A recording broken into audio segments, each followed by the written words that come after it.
the way you guys performed in the second half there against Virginia, going up against the #1 seed, yeah, the top team in the country, and now you're coming in and playing obviously the 4 best teams.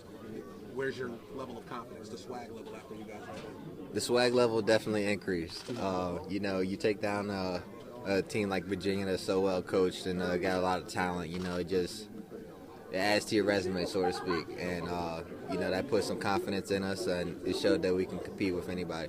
Carolina can come into this game saying, well, we've seen the zone twice, so maybe that's an advantage for them. But you guys going up against Carolina, who's a 1 seed, and say, we played them twice, and we're in both games. So who gets the edge going into a third meeting here? It really depends how you look at it, honestly. I mean, the record speaks for itself. They beat us twice already, so, you know, for them to be the favorite to win, it obviously makes sense. Or you could look at it as a 3-game series or a 4-game series, whatever, and sometimes it's hard to beat a team 3 consecutive times in a row. So that's the way I've been looking at it, and you know, they're gonna be ready to play, so it's gonna be a good game. You guys are known for the zone, and you have the last couple games you've won because of the press. What's made the press so effective? It kind of comes out of nowhere. I can't tell you too much because, you know, we still got a couple more games to play. We might need it. So, next question. All right, in practice, how much time do you spend working in the zone versus how much time do you spend working in the press? We work on both pretty fairly.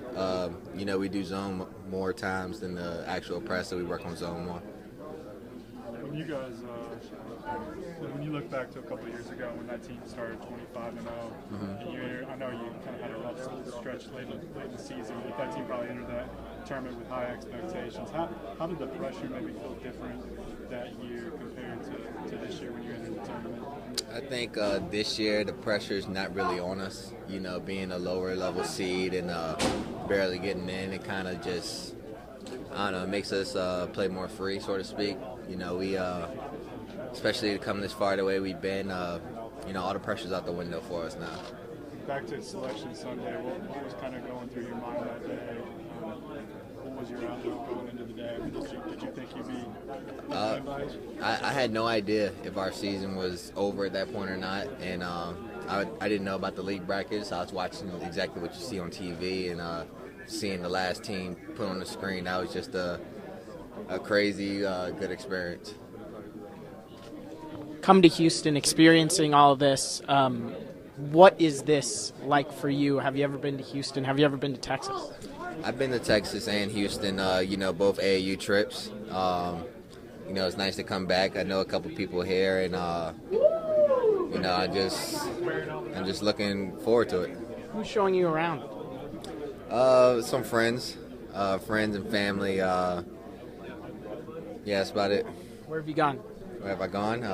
Gone to the mall. We went out to eat as a team last night, and that's it. That's it so far.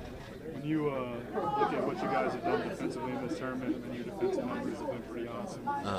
What do you feel like is, obviously the press has helped, but what do you feel like has been the keys to taking a big lead defensively? Just a lot of hustle. You know, sometimes we do get beat on plays, and the next guy's stepping up, and then we're rotating to their spot. So it's just a lot of chemistry on the defense end.